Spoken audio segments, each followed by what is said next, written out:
नमस्कार दोस्तों, जैसा कि आप देख पा रहे हैं हमारे YouTube channel news of Bharat में आज की ताज़ा खबर। सुप्रीम कोर्ट ने की बड़ी टिप्पणी। कहा, चुनाव लड़ने का हक मौलिक अधिकार नहीं, यह कानून द्वारा दिया गया विस्तार है। सुप्रीम कोर्ट ने चुनाव लड़ने के अधिकार पर एक बड़ी टिप्पणी की है। सुप्रीम कोर्ट की पीठ ने कहा कि चुनाव लड़ने का अधिकार ना तो मौलिक अधिकार है और ना ही सामान्य अधिकार है कानून, बल्कि यह कानून द्वारा दिया गया अधिकार है। इस टिप्पणी के साथ ही सुप्रीम कोर्ट की जस्टिस हेमंत गुप्ता और जस्टिस सुधांशु धूलिया की पीठ ने विश्वनाथ प्रताप सिंह द्वारा दायर की गई विशेष अनुमति याचिका को खारिज कर दिया है। इस दौरान पीठ ने कहा कि कोई व्यक्ति यह दावा नहीं कर सकता है कि उसे चुनाव लड़ने का अधिकार है। जनप्रतिनिधित्व अधिनियम 1950 के साथ चुनाव चरण नियम 1961 में भी नामांकन फार्म भरते समय उम्मीदवार के नाम को प्रस्तावित करने की व्यवस्था है।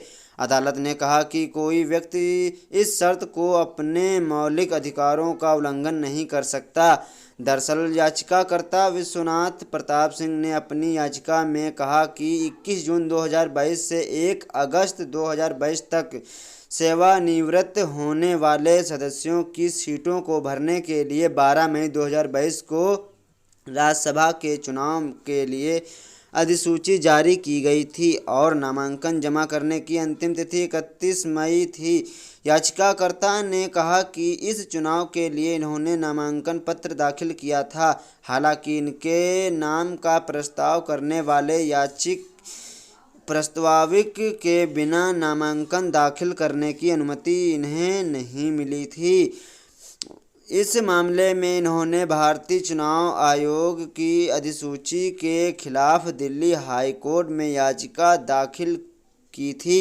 यहीं पर अभी हमारे चैनल को सब्सक्राइब नहीं किया है तो हमारे चैनल को सब्सक्राइब कर लें और लाइक भी बेल आइकन को प्रेस कर दें, जिसमें प्रस्ताविक होने की अनिवार्यता दी गई थी। मामले में इन्होंने दिल्ली हाई कोर्ट में कहा था कि इनके भाषण में और अभिव्यक्ति के मौलिक अधिकार और व्यक्तिगत या स्वतंत्रता के इनके अधिकार का उल्लंघन किया गया था। हालांकि हाई कोर्ट ने इनके इस तर्क को खारिज कर दिया था। इसके बाद विश्वनाथ प्रताप सिंह ने सुप्रीम कोर्ट को दरवाज़ा खटखटाया। सुप्रीम कोर्ट में इन्होंने दिल्ली उच्च न्यायालय के 10 जून के आदेश को चुनौती देते हुए एक याचिका दाखिल की। इसी याचिका पर सुनवाई करते हुए न्यायमूर्ति हेमंत गुप्ता और न्यायमूर्ति सुधांशु धूलिया की पीठ इसे खारिज कर दिया। सुप्रीम कोर्ट ने शीर्ष अपने आदेश में कहा कि दिल्ली उच्च न्यायालय के समक्ष दाखिल रिट याचिका पूरी तरह से गलत है और वर्तमान विशेष अनुमति याचिका भी गलत है। चुनाव लड़ने का अधिकार ना तो मौलिक अधिकार है और ना ही सामान्य कानून है, यह एक कानून द्वारा प्रदत्त अधिकार है। इस दौरान पीठ ने सुप्रीम कोर्ट के पीछे फैसलों का भी हवाला देते हुए कहा कि याचिकाकर्ता को संसद द्वारा बनाए गए कानून के अनुसार राज्यसभा के लिए चुनाव लड़ने का कोई अधिकार नहीं है। साथ ही पीठ ने अदालत का समय खराब करने के लिए यह 1 लाख रुपए का जुर्माना भी लगाया गया है। अदालत ने कहा कि याचिकाकर्ता 4 सप्ताह के भीतर उच्चतम